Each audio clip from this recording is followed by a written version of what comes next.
Unang buhat ko nga pala kay mama na kay pa din, Bugs. O, diba? Nag-trip siya sa akin kasi napakatawang aga ko pumunta. Tapos ayan, magla-long ride muna kami dyan sa malapit. Siyempre, at papunta na nga kami dito sa tindahan. O, diba? Close pa din 5 a.m. na. Late na naman kami. At binuksan niya na nga. At syempre, nagbago na yung mood ni mama kaya may pa, Bugs. At ayun na nga, nag-orasyon na naman si mama. Kailangan kasi laging mabigyan ka ng tindahan namin lagi may sumasayaw, lagi may tao, lagi maingay, at laging masaya. So, ayun na nga, nagsimula na nga rin pala ako magbukas ng tindahan para pag may dadaan, makita nila na bukas na kami. Yan ang araw-araw namin karaniwang ginagawa dito. At pagpasok ko, nakita ko si mama, nakatulala kung may kasama ba sa kanya mamaya or may kasama ba siya dito. Kasi ako uuwi na rin. Pero nakita niya kompleto, mga late niya lang. Ayan, inom pa. Tapos at simula na rin ako maglinis, walis-walis, para mabawas-bawasan mga alikabok. Pero nagawa ko pa rin mag-lip tint. Ayan, di ba? Sipag-sipagan si bakla. At ito nga pala ang buena mano namin, si kuya nagpatimpla kagad ng kape. O diba, thank you po. Tapos si mama nagluluto na kasi sabi ko gutom na ako. Tapos ito yung mga tao, sobrang dami sa Shopee.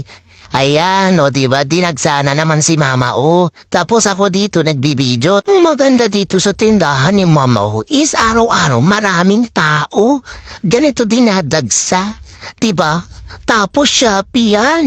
Tapos may refill, diba? Tapos tinanong ko sila kung pwede nila i-rate yung foods ni mama, ng 1 to 10, pero nag-thumbs up lang sila.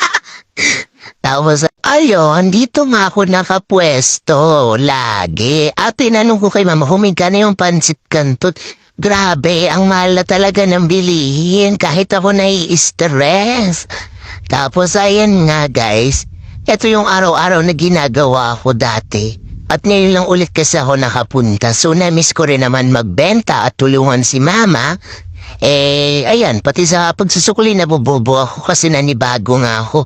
At ayun na nga, ping! Grabe yung transition ko. Tingnan mo pa yosi-yosi na si Baba. Mama, tigil mo na yan. So, wala yun ang pinuntahan namin, diba? Tignan mo naging ahente pa nga ng lupa si mama ko kasi kailangan niya doon ng pira. At ito na ko sinabi niya.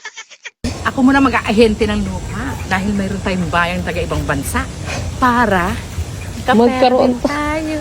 napanood.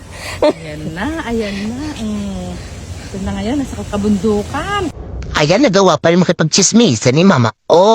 Tapos, ayun, bago humuwi, pinadala niya ako ng pagkain. Ayan, nadunot na. Wag iyak pa, ma.